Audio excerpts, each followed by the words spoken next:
But the transgressors shall be destroyed together, the end of the wicked shall be cut off.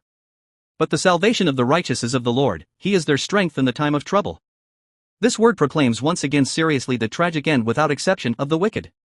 Perhaps, one can consider this as the legal judgment definitively determining the fate of the wicked. Here, transgressors are not simply those who committed an error by chance, but a term collectively designating the wicked who have deliberately violated God's law and harassed God's people. And destroyed together has two senses.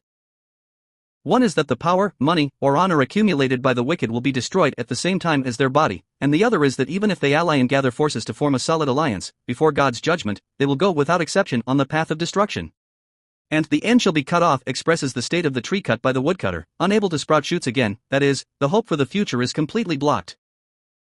That is, for now in reality the wicked seem to prosper eternally, but when the moment of judgment fixed by God comes, their historical traces and spiritual legacies will disappear completely from the universe. How is it? Looking at this word, David places the result of God's people and the wicked side by side, and asks, the result is such, which result do you really choose? To say this again, if one looks only at the intermediate process of life, the wicked seem more showy and glorious, while God's people seem more arduous and difficult. However, when the moment fixed by God comes, the fate of both groups will be totally reversed. So, which path do you choose? But the salvation of the righteous is of the Lord, he is their strength in the time of trouble. This word is the ultimate answer that covers all this psalm, and is the confession of faith that suffering God's people must keep in their heart all life. Here, salvation shows that God's people escape from suffering or trouble and obtain final victory. That is, this kind of salvation does not depend on one's own ability, intelligence, or worldly power, but is a declaration that resides in God's hand. For example, even if God's people are in a desperate situation from which one cannot escape by one's own strength, or in the sophisticated plots of the wicked, if God intervenes, that situation will be reversed immediately. Therefore, God's people must not try to solve the situation with evil plots, but must look silently to God, the source of salvation. Here, in the time of trouble means that God's people can also meet suffering or trouble on this earth.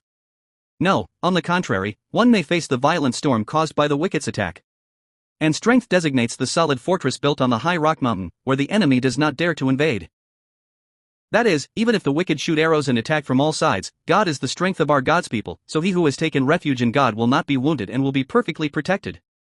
Therefore, when violent trouble or life's injustice strikes, God's people must not try to endure by one's own strength, but must take refuge in God, the Savior. Then, God will become the safest and most powerful fortress, hiding and perfectly protecting his people.